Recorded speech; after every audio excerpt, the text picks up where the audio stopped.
আমি রাজাকার, তাদের জন্য বাংলাদেশ ছাত্রলীগ রাজাকার কোটা চালু করলো।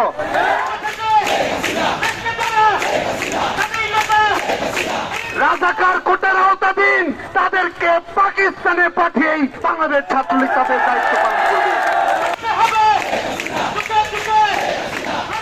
রাজপথে কোন রাজাকার থাকবে না। প্রত্যেক জেলা, মহানগর, বিশ্ববিদ্যালয়, শিক্ষা প্রতিষ্ঠানের নেতৃবৃন্দকে, ছাত্রলীগের সকল স্তরের নেতৃবৃন্দকে সুস্পষ্টভাবে নির্দেশনা দেওয়া যাচ্ছে, আগামীকালকে থেকে বাংলাদেশে যারা নৈরাজ্য তৈরি করতে যাবে, যারা আমাদের লাখো শহীদের রক্ত নিয়ে তামাশা করবে, রাজপথেই তাদের বিরুদ্ধে আমরা যারা আজকে মাননীয় প্রধানমন্ত্রী বঙ্গবন্ধু দেশরত্ন শেখ হাসিনার বক্তব্যকে বিকৃত করার চেষ্টা করে তাদের জবাব দেওয়ার জন্য আজকে থেকে ছাত্রলীগ পুরোদমে প্রস্তুত রয়েছে। আমরা তো বুঝতে পারি আন্দোলনের যৌক্তিক সমাধান সংস্কার কোনো কিছুই নয়।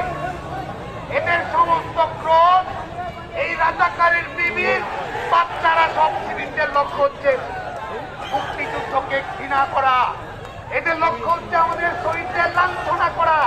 আজকে যারা নিজেরা বলছে আমি রাজাকার, আমি রাজাকার, তাদের জন্য বাংলাদেশ ছাত্রলীগ রাজাকার কোটা চালু করলো। এবং যারা রাজাকার কোটার আওতাধীন তাদেরকে পাকিস্তানে পাঠিয়েই বাংলাদেশ ছাত্রলীগ তাদের দায়িত্ব পালন করবে। যেখানে রাজাকার কোটার স্থাপকদেরকে দেখবেন সেখানেই তীর হস্তে প্রতিবাদ করে তুলে তার আপন ঠিকানায় পাঠিয়ে দেওয়ার জন্য বাংলাদেশ ছাত্রলীগের নেতা কর্মীদেরকে নির্দেশনা দেওয়া হচ্ছে।